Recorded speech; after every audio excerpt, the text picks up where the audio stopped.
Welcome to the Puzzle Drop, the part of the week where I bring you a question that doesn't have a right answer.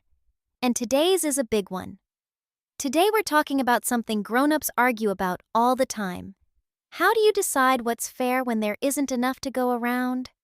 Not enough seats, not enough time, not enough room for everyone. What do you do when someone has to be left out, and you're the one who has to choose? So here's the puzzle. Picture a lifeboat floating in the middle of the ocean. It can only hold 10 people, but there are 13 people who need to get on. 13 people, 10 seats. There's a doctor, a little kid, a grandmother, a teacher, a musician, and you are the one who decides who gets a seat. Take a second. Actually think about it. Who would you choose? And more importantly, why? Now, before you answer too quickly, I want to show you something, because the way your brain tries to solve this, it's hiding a few tricks from you. Come with me. Let's go a little deeper.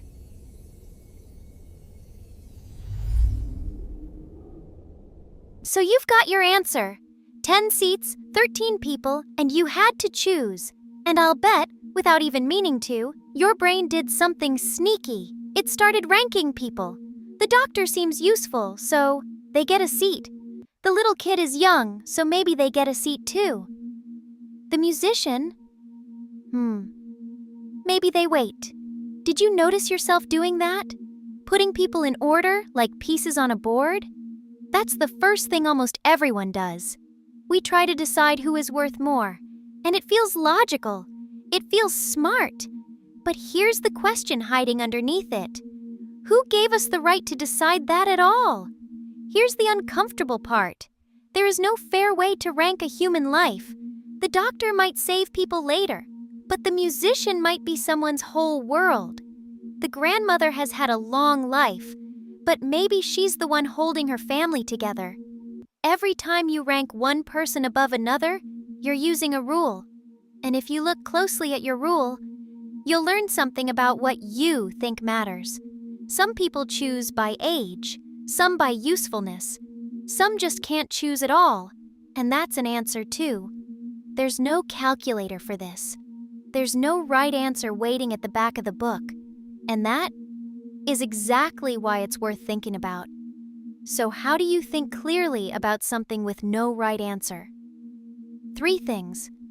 First, notice your gut reaction, then ask where it came from. If your first instinct was to save the kid, ask yourself why. There's no wrong reason, but knowing your reason makes you a better thinker. Second, try the problem from someone else's eyes. What would the grandmother say? What would the musician say? Seeing it from inside the boat changes everything. And third, get comfortable being uncomfortable. The smartest people in the world sit with hard questions without rushing to an easy answer.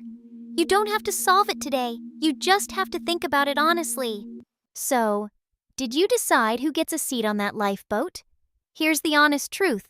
I still haven't. And I've been thinking about it all week. That's not me dodging the question. That's just what hard questions do. They stay with you. Tell me your answer down in the comments, and tell me why.